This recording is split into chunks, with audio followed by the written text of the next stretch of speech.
Hey guys, it's Rachel from The Luring Lamb. Today I have a book review on Cross My Heart, Hope to Die by Sara Shepard, the 5th book in the Lion Game series. This book review is going to be comprised of two elements. One is a spoiler-free review, which is happening right now. The second part of this video will be a discussion. I'll try to remember to put a timestamp in the description box in case you've read this, don't care for my non-spoiler part, but want to hear what I have to say in my discussion section. My discussion section is comprised of notes in my notebook. I have 2.5 pages worth of notes that I'm going to delve into. But if you are a person who has not read this book and does not want to be spoiled, I'll give you forewarning, fair warning, so you guys can exit the video and come back to it later when you have read the book. So basically, how I rate and review my books is in 5 different categories: plot, characters, cover, suspense, and overall interest reading. Very soon, 5 out of 5, not so soon, 1 out of 5. Also, I've mentioned this in my book reviews before, but I said, because for example, when I went to film my 3rd book review, I'd finished or I was on the 5th book. So I made it very clear that I'm only talking about this book, and I'm not going to, if I've read ahead, I'm not going to say anything about this book, oh, that was disproven in this. I'm not going to do that. But I have not read at this point. I've just started the 6th book, so I can't disprove anything I've said, so you don't have to worry about any spoilers from beyond this book. But I want to make that clear because of what I've said before.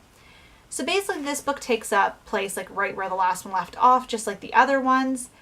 And basically, we're getting closer and closer to solving who killed Sutton. And we get a new suspect in this book. We get to learn more about Becky. And it's very interesting because obviously Emma hasn't seen her in 12 years. And it says in the description on the flap, that's what I'm looking down at, Becky recognizes Emma immediately as Emma. Is it a mother's intuition, or does Becky know I'm already gone? So Becky is the new suspect in this book. So basically, the plot, I give the plot of this one actually a 5 out of 5. I really enjoyed this one. I found the 4th book to be a bit slow. I didn't like the 4th book as much, but I really liked where this book was going. I found it was pretty fast-paced. We got to learn more about Becky, who is a really intriguing character for me. When we're in the previous books, when we're talking about Thayer and Laurel and all that, it's we know them in the story, but Becky's always been this mysterious figure. So delving in and learning more about her was very interesting and really piqued my interest. This is the thing that I really wanted, this mysterious, it's kind of like a gothic element. It's the family secrets are all being unraveled, and I was very intrigued to find out more about all the family drama and all that. Characters, I give a 4.5 out of 5. Yet again, this book I had a problem discerning who Madeline and Charlotte were. I keep getting them mixed up. And I feel it's very hard for me to say. I'm going to actually give it a 4.75. I'm going to bump it up because I think the last book review I did, I gave them a 4.5. This is for the characters. But I'm going to give it a 4.75 because as the series goes on, I learn more and more about the characters. And I like Sara Shepard's characters in general. And I know that the main reason why these characters are so hard for me to really crack and, get to know is because they're, what's the word? Because we're going through this kind of thing with Emma, and she doesn't know them like Sutton knows them, but they know her. So it's she's not meeting them for the first time. She's already been in their lives. So cover, I actually give this cover 3.5 to 5. I don't really like the neon yellow letters on the back of the. I like this not really teal. It's not emerald. I feel like it's in between emerald and teal, but it's okay. I just don't like the light blue. I just think all the colors together. I like them all individually, but not together. Besides the neon yellow, not a big fan. This spine, not a big fan of this. It's because I give it a 3.5 because I like all the colors individually, and I can see where it can be cohesive, but I don't find it super cohesive. Suspense, I give a 5 out of 5. I found the suspense really good. It kept me interested. I really wanted to know more about their family history and their family secrets, and this book was moving way faster than the last book. I found the last book kind of dragged a bit, but this book definitely picked up the pace and got me really excited to read the last book in the series, which I'm actually currently reading. And overall, I give the book, well, I'm not really currently reading. I'm starting on page 1, but, And overall, I give the book a 5 out of 5. This one is definitely integral to the series. This is one that you don't want to skip. It's one that when you reread the series is probably going to be one of the favorites. It's a little bit longer than the other ones. The last book is definitely the longest book in the series, but definitely good read. These books are really easy to fly through, and this one was especially easy to fly through because of the fast pacing. It wasn't so fast that you missed stuff, but it was fast enough that it kept you gripped and that your mind wasn't wandering when you're maybe I should go play some Drop 7 and listen to a podcast. No, I was focused on getting this done. So that is my spoiler-free discussion. This wasn't super long because as I go on with the series, I don't want to spoil stuff, so it's very hard for me to be very vague, especially when I'm brimming with excitement over divulging all the notes I have taken while reading. So if you are, only watching the non-spoiler part because you want to be spoiled, I want to thank you so much for watching, and we are delving into the spoilers starting now. So this one, I'm just going to put the book actually up here on my bookcase. So, I can have my hands free. So the Lion Game Book 5 discussion. I'm so excited, guys. I have so many thoughts. So, I said, I really like, if I'm looking down, look at my notebook, I think I already mentioned that. I really like how Becky is now a character in the books rather than a memory. I really liked that, which I discussed in my non-spoiler part, but I really love when mysterious characters come to light and you get to find out more about where Becky's been, because she's been kind of like this, I was going to say biblical character, that makes no sense, but kind of like, yeah, kind of, because you read the Bible, and, well, I read the children's Bible because I'm not super religious, but you read your Bible or whatever text you like, and they have characters, and these characters, like, how can I explain this? God, we're going to say that. Sorry for this getting a little bit religious. It's not. I'm not super religious. Don't worry. But basically God, it's like God, if you believe in God, you feel like you know God. So God is a person to you. It's kind of like how Becky is to Emma. It's like she knows Emma, but she doesn't see Emma. That makes sense? It's probably way too much because obviously, yeah, we're not even going to get into that. Let's just forget that I said that. So I said I still don't ship Emma and Ethan. I do not like them as a couple. Sara Shepard married some really good couples. So the fact that I'm not liking this couple makes me very suspicious of Ethan. Another note that hasn't occurred since the second book, I think. Oh, another note that Emma received. I don't think that has occurred in a while because I don't remember her getting any notes in the last few books. Ethan has motive for hitting Thayer. For example, his insane jealousy of Thayer. He's irrationally angry when Emma has told him. Like, if he was dating Sutton and he knew it was Sutton and saying, like, being jealous of Thayer, get it. They were in love. But you're dating Emma, who literally never talked to Thayer, didn't know him before, and has fallen in love with him. Like, what? What is his problem? He's insanely jealous, and even though he never dated Emma, correct? Also, Ethan has dark hair like the driver Thayer described. Then I said page 33, this football scene is so cute. I ship Thayer and Emma, even though I ship him and Son, so it's kind of problematic, but just let my shipper heart rest. Celeste, the new girl, is very receptive, kind of pointing out that Emma's not really who she is, and Emma better hope she doesn't dig for information. I don't really like Celeste. Like, I thought I was going to like her because she seemed pretty nice, but she just started off being really mean to them. Like, I want to know what her problem is because, ooh, guys, I just thought this while I'm filming this, but maybe Celeste is Becky's other daughter. I know she's not younger, but they don't know what age she goes. She could have skipped. She's really perceptive. She could have skipped classes. Theory on the dime, but if she was, that makes sense why she was so mean to Emma. Because Emma's actually making a really good effort with her. She's like, hey, like, I know, like, Son has a reputation, but, like, I don't know.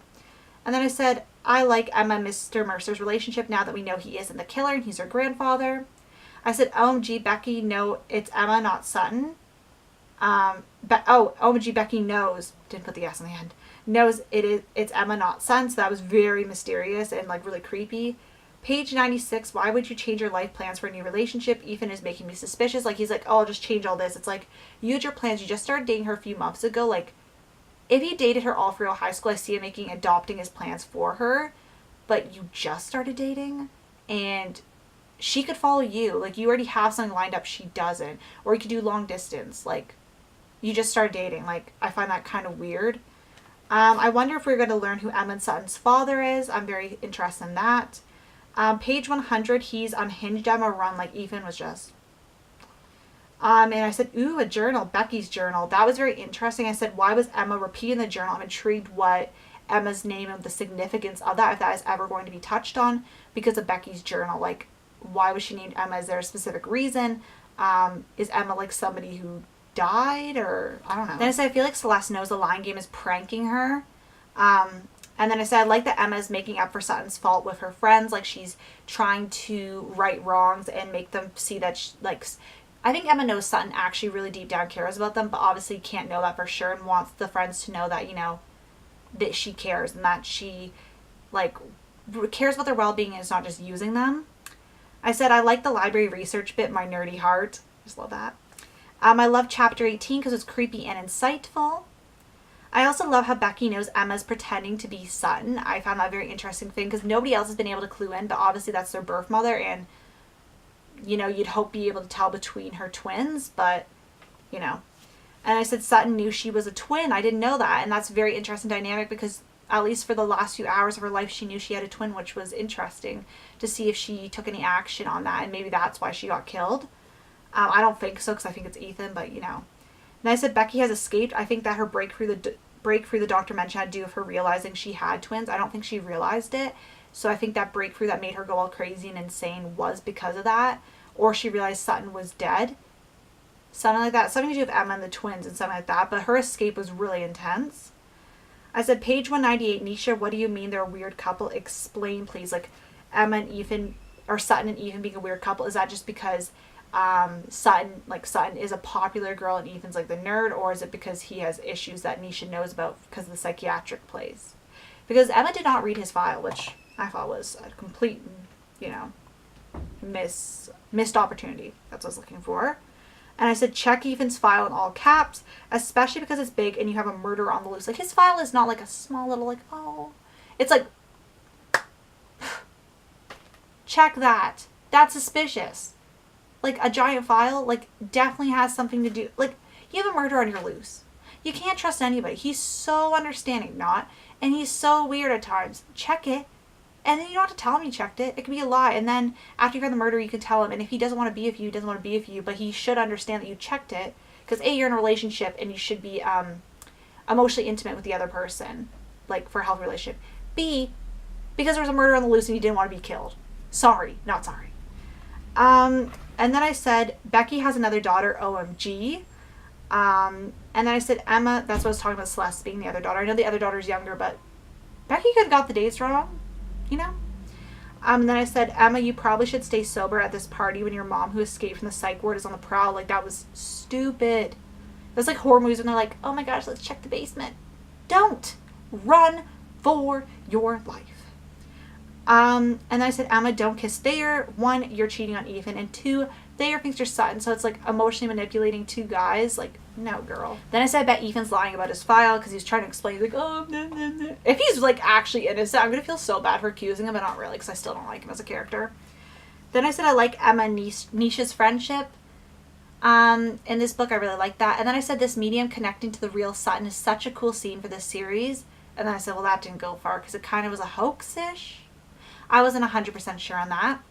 And then I said, in all caps, Emma, don't go into the woods alone. That was stupid. And then I said, all the locket was Becky's. That's cute. That Sutton always wears. It's a nice callback to the beginning of the book series. I said, finally, Becky explained a bit, which I did enjoy because we need to know some more information. Emma answered Nisha's call because Nisha kept calling. It's like, answer, girl. And then I said, OMG, Ethan totally killed Nisha. My guess, she knew too much. I feel like Ethan did because Ethan would probably be able to hear her maybe talking on the phone, like maybe he was lurking in the shadows. He lives next door, easy access. He knows probably the house layout plans are probably close to being the same. If they're next door neighbors and live in a suburban development, could be flipped. He would know how to get in the house, you know? Like, he does live next door. It does give him a lot of opportunity. And Ethan wasn't seen in the last chapter, and she hasn't seen him all day, so. And he was late for dinner. If you're trying to make a good impression, be there on time. It's not like, and he didn't really explain it either. And then I said I'm sad Nisha's dead because I was really starting to enjoy her character. And my last point, which is one I wrote down before I started filming this video, is that the Mrs. Mercer is actually the evil villain because she's so nice for a parent. And I'm like, maybe it's her. I really feel like it's Ethan, but I'm like, maybe it's her because she's so nice for a Sara Shepard book, especially for a parent. I'm like, this is a little suspicious. So, because like she is very mysterious about Becky and doesn't want to talk about this thing. Maybe she found out Sutton knew and she was the one who kind of made Becky. Not that mental illness can make somebody, but maybe Becky didn't actually have a mental illness and she was kind of warped as a child because of her parental influence. If that makes sense. Try not to be insensitive to mental health, so I hope I'm getting the right terminology right, but obviously I mean no offense, because I'm not a psychologist, I'm not in the medical field, but I feel like the influence maybe on her childhood. So yeah, that's basically all my thoughts on The Lion Game Book 5. Cross my heart, hope to die. I want to thank you guys so much for watching. Let's discuss in the comments, and I'll see you guys later. Bye.